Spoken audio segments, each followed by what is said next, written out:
Welcome to Sport This Morning. I'm Cecilia Amogbe. It's always a delight to have you join us to talk sports. I'm Austin Okonakwan. We're not going to Abuja this morning. We're going to Kaduna. That's the match venue for that. I'm tired of calling it crucial. So let me say life-saving game for the Super Eagles of Nigeria when they take on the Pharaohs of Egypt. Football fans, it's just 2 days to go. Okay, we'll also go to Egypt. What's happening there? It has to do with the ITTF Junior Circuit is serving up in Egypt today, and Nigeria has been handed a very, very tough draw. Wow. But what the players are saying, they are ready.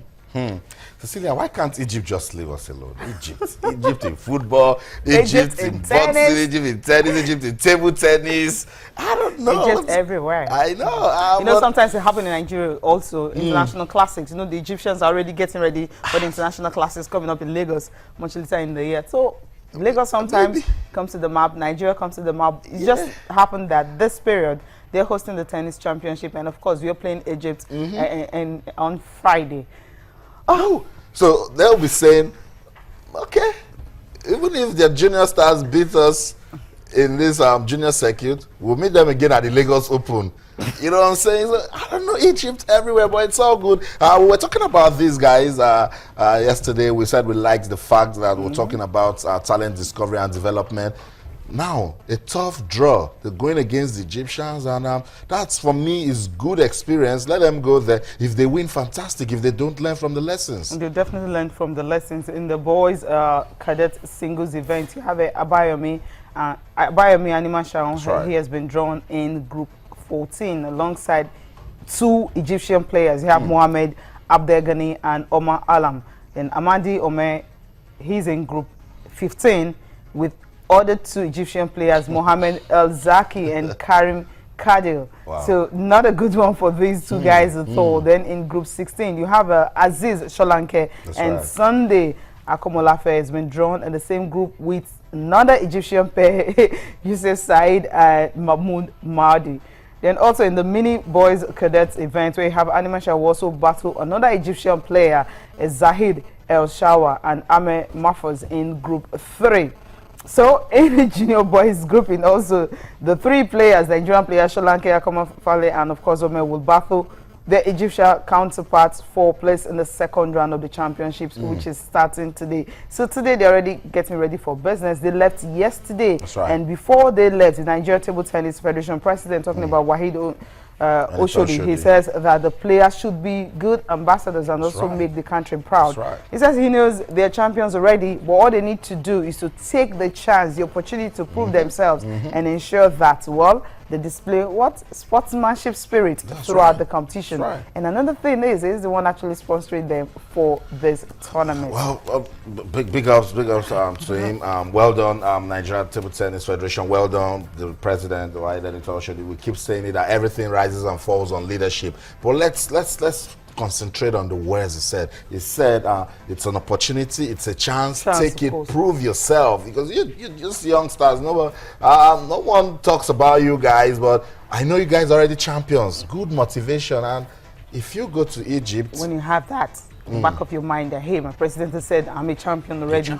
All you need to do, just prove it that yes, I'm a champion. And then very important, he said display good spirit of sportsmanship. Yes. Very, very important. When you lose, do not say the referee favors the other guy. So all you need to do when you lose, okay, just shake hands and continue with your game. That's right. Particularly even with your teammates in a team event. You don't say, oh, it's because Cecilia, we didn't win. Because of this guy, we didn't go to the next round. I think at this point, you cannot overemphasize the importance of getting young stars involved in competitions, you know, like early you mentioned yesterday, that Aziz Sholanke and Sunday Akomolafe, this is the first time they're, representing the country internationally. So they are itching, to, represent Nigeria and then make it good. Yes. I like this tough draw they've given to them, because if they had gone and then get easy opponents and start winning, their kids, they'll get to their heads and they'll say they've arrived. But with this tough draw, if they win, they will tread carefully. They will see the need to consolidate on the victory. That's the way it is. That's the way it is. They've left yesterday, of course. Today the games start,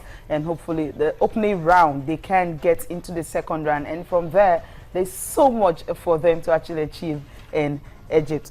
From that now, let's talk about something interesting coming from the tennis world. You know, yesterday we started with what happened with Raymond Moore for right. Serena Williams' reaction. And right now, Novak Djokovic, you were on what today on Tuesday when you guys were talking about Djokovic and all that. I tried not to talk about it because it's really sensitive. It's sensitive. Well, he says it was actually taken out. Was it taken out of context? I said so. That, you know, you said the media actually had to hype it, so to speak. But he is actually saying that, look, he says he felt the need to speak about the fairer and better distribution of funds across board. This was meant for both men and women, not for men only, like some people actually suggested.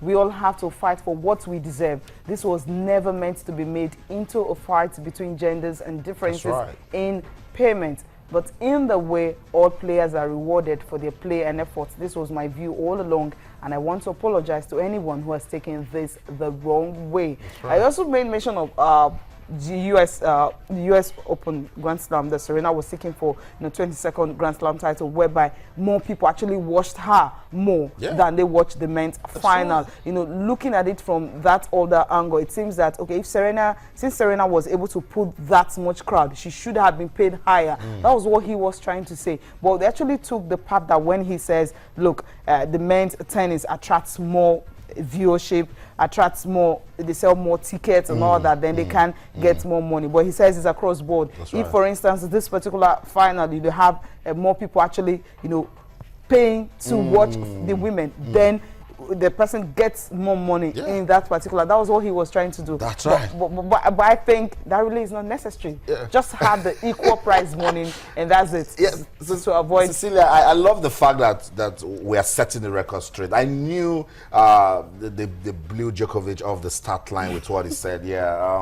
Djokovic is a very gentleman. He's a gentleman to the core, and he understands that what he's achieved in his career didn't just come through his own efforts. He has the support of his wife and the mother of his child. So he would not just come out and say, don't give equal prize money. I know Djokovic won't do that, but of course, these days, everyone believes bad news sells, so someone blew his words out of proportion. He's saying that in a final, if there is more sponsorship coming because Cecilia is playing against Victoria Azarenka, and they should earn more. Fantastic. He also went further to say that the women fought for what they thought they deserve, and they got it. He says it's cool. He also said that he believes in women power.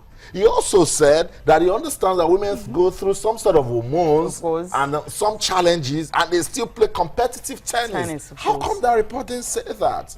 So someone's just trying to make the world's best tennis player look like he's insensitive to the female gender. At that time, Djokovic said something that he just won a championship, so the emotions and all that actually came on. So he wasn't picking his words correctly. Now, when you're saying, when anything that relates to gender equality, and of course payments and all that, when it comes to women, there are terms you shouldn't use. By the time you use a certain word, that word is what everyone is going to pick and try to elaborate on it. That was what happened to him. So next time, after winning, calm down, clear your head before you make any statement. Because it was really sensitive at that point in time. Surely after Raymond Moore just come and say, hey, women, thank the men for, come on. And then what the women were looking for, they said, Raymond Moore, you wait. Let's know your supporters. Let's see if he was supporting this guy. And Djokovic made those remarks. So he felt for it. And they were, you, Djokovic, come on. I think that's what happened to him. I'm happy he came up to apologize. Very important. Actually, a whole page on his Facebook page, when he had to go, he went down, sat down, actually, wrote it. So he said they apologized for everyone, that may have, really be angered by that. Djokovic is accepted. So next time after winning, oh my God, just careful what you say.